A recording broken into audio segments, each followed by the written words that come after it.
Welcome my vlog នេះតាវរវងគោរពជំរាបសួរហើយក៏សួស្តីដល់អ៊ំពូមីបងប្អូនទាំងអស់គ្នាចាថ្ងៃនេះមកមើលដំណើរកំសាន្តនៅក្នុង vlog របស់នេះតាតើមានអ្វីមានអីប្លែកមានអីសប្បាយថ្ងៃនេះគឺនេះតានាំមកមើលកន្លែង Coco Farm គឺជាកន្លែងដំណើរកំសាន្តមួយនៅតាមជាខេត្តហើយក៏តំបៅផងដែរហើយថ្ងៃនេះគឺមានជាមួយនឹងបងប្អូនដូចជាលោកម៉ែអ៊ំហើយដូចជាក្រុមគ្រួសារមកដំណើរកំសាន្តចាជា trip ជាបែប family ណាចាឥឡូវមកដល់កន្លែង Coco Farm ហ្នឹងហើយចាគឺកន្លែងកសិដ្ឋានគេគឺស្អាតមែនទែនហើយក៏ជារមណីយដ្ឋានមួយប្លែកនៅខាងស្អាងផងដែរហើយពេលដែលយើងមកដល់គឺមានក្រុមការងារខាង Coco Farm គាត់មានឡានអគ្គិសនីមកដឹកជញ្ជូនភ្ញៀវទៅដល់ទីតាំងតែម្ដងគឺដល់កន្លែងដែលយើងត្រូវចុះកញ្ចុះនេះយើងបាន booking ញ៉ាំបាយណាព្រោះថាដោយសារកន្លែងគាត់នឹងគឺមានដីធំពេកចាដីធំហើយពីកន្លែងច្រកចូលមកគឺមកដល់កន្លែងកញ្ចុះនឹងរៀងឆ្ងាយដែរអញ្ចឹងក្រុមការងារគាត់មកទទួលយើងដឹកជញ្ជូនយើងទៅដល់កន្លែងតែម្ដងគឺទំហំដីនៅក្នុង Coco Farm នឹងជាង40 ហិកតាអំពុំមីបងប្អូនទាំងអស់គ្នាហើយពេលចូលមកគឺឃើញទេសភាពស្អាតណាមានដើមផ្កាមានទឹកមានស្ពានចាឃើញចាគឺឃើញស្អាតមែនតើគឺគាត់ដេកបែបអឺរ៉ុបបន្តិចទៅបែបលក្ខណៈលំហែបន្តិចទៅចាមានគ្រប់ម៉ូដគ្រប់បែបនៅក្នុងកន្លែង Coco Farm តែម្ដងទៅកន្លែងកញ្ចុះដែលបាន booking ហើយគឺកញ្ចុះយើងគឺនៅជាប់មាត់ទឹកហើយទេសភាពគឺស្អាតស្រស់ថ្លាប្លែកភ្នែកមិនដែលឃើញពីមុនទេព្រោះថាតំលើកទី1ដែលបានមក Coco Farm ហើយជាកន្លែងដែលទេសចរគឺកន្លែងស្អាតហើយមានផាសុកភាពមើលទៅដូចថា clean ស្អាតតែម្ដងសម្រាប់កន្លែងគេហ្នឹងណាចាឥឡូវមកដល់ហើយសម្រាប់កន្លែងដែលបាន booking ហើយគឺបាន order ម្ហូបបដាអញ្ចឹងណាចំពោះម្ហូបក៏តម្លៃគួរសមហើយ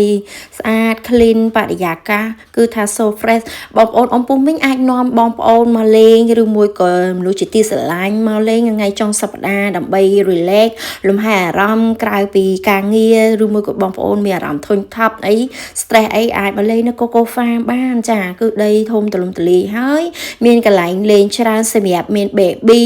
មានកូនតូចអីក៏អាចនាំគាត់មកលេងបានដែរព្រោះមានចកាមានសត្វមានអីគ្រប់ប្រភេទតែម្ដងសម្រាប់នៅ Coco Farm ហើយថ្ងៃនេះគឺនីតាមកលេងនៅកន្លែង Coco Farm ហ្នឹងដោយសារ birthday ប្អូនគាត់ទៅថ្ងៃ birthday ហើយក៏មកលេងបែបជាលក្ខណៈ family ហើយក៏មក surprise ជូនកដោដល់គាត់ចាបងអូនស្រីជូនពរដល់បងអូនស្រី Yuribel ឲ្យមានសុខភាពល្អសម្រស់ស្រស់ស្អាតហើយម៉ាក់អ៊ំក៏គាត់បានជូនកដោដល់កូនស្រីរបស់គាត់ដែរនៅថ្ងៃពិសេសរបស់កូនគាត់គឺជូនកដោពិសេសតែម្ដងឥឡូវមក unboxing មើលកដោទាំងអស់គ្នាចាគឺឈុតសម្លៀកបំពាក់មានអីក្រៅពីមនុស្សស្រី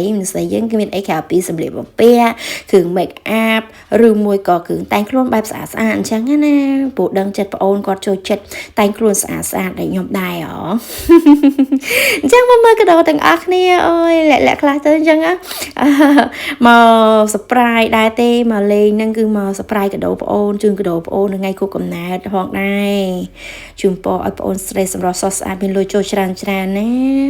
អូយមកមើលសម្រស់ម៉ាក់អ៊ំចាម៉ាក់អ៊ំខ្ញុំគឺស្អាតគ្រប់ពេលតែម្ដងមិនថាព្រឹកថ្ងៃយប់ឯគឺម៉ាក់អ៊ំស្អាតគ្រប់ពេលគួរឲ្យស្រឡាញ់ I love you ឥឡូវមក unboxing កដោហើយបន្ទាប់ពី unboxing កដោហើយក៏យើងបានកំងម្ហូបមកញ៉ាំបាយពេលថ្ងៃតែម្ដង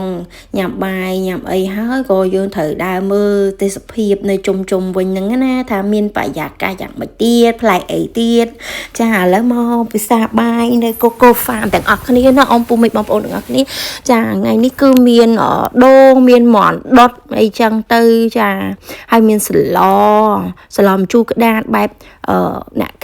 ខេតចឹងណាប្លែកមាត់ដែរមកបែបអញ្ចឹងណាគឺថា relax ហើយអារម្មណ៍ក៏ស្រស់ស្រាយតាមនឹងបរិយាកាសប្លែកអារម្មណ៍ប្លែកឯងអ៊ំពូមីបងប្អូនអរគ្នាយើងត្រូវធ្វើអីដែលសប្បាយពេលធ្វើអីដែលសប្បាយពេលដែលយើងមិនសប្បាយចិត្តគេថាធ្វើអីឲ្យសប្បាយចិត្តអញ្ចឹងយើងមានដល់ពេលដែលដើរលេងជាមួយមនុស្សទីស្រឡាញ់ជាមួយនឹងលក្ខណៈគ្រួសារបង្កើតបរិយាកាសល្អជាមួយគ្នាទុកជាអនុស្សាវរីយ៍មើលពីមួយឆ្នាំទៅមួយឆ្នាំតែងតែមានរឿងខុសគ្នាមិនថាមួយថ្ងៃទៅមួយថ្ងៃទេគឺថាថ្ងៃនេះមិនដូចថ្ងៃស្អែកក៏មិនដូចម្សិលមិញអញ្ចឹងរឿងកន្លងដែលយើងបានកើតឡើងរឿងដែលយើងប្រឹងតែធ្វើគឺធ្វើឲ្យល្អបំផ ផុតពេលដែលយើងបានសាងអនុស្សាវរីយ៍ជាមួយនឹងមនុស្សល្អជាមួយដែលមនុស្សដែលស្រឡាញ់យើងពិតប្រាកដយើងសាងអនុស្សាវរីយ៍ឲ្យអស់ពីចិត្តស្រឡាញ់គាត់ឲ្យអស់ពីចិត្តមិនថាថ្ងៃនេះឬថ្ងៃស្អែកយើងមិនដឹងថាយើងមានរឿងអីកើតឡើងទេប៉ុន្តែអ្វីដែលយើងកើតឡើងអ្វីដែលយើងដឹងយើងត្រូវធ្វើជាមនុស្សដែលល្អបំផុតមនុស្សដែលគេស្រឡាញ់មនុស្សដែលគេទុកចិត្តហើយយើងសាងអនុស្សាវរីយ៍ជាមួយគ្នាឲ្យបានល្អបំផុតពេលដែលយើងមានឱកាសនៅជាមួយគាត់ដូចពាក្យមួយគេនិយាយថាសេចក្តីស្រឡាញ់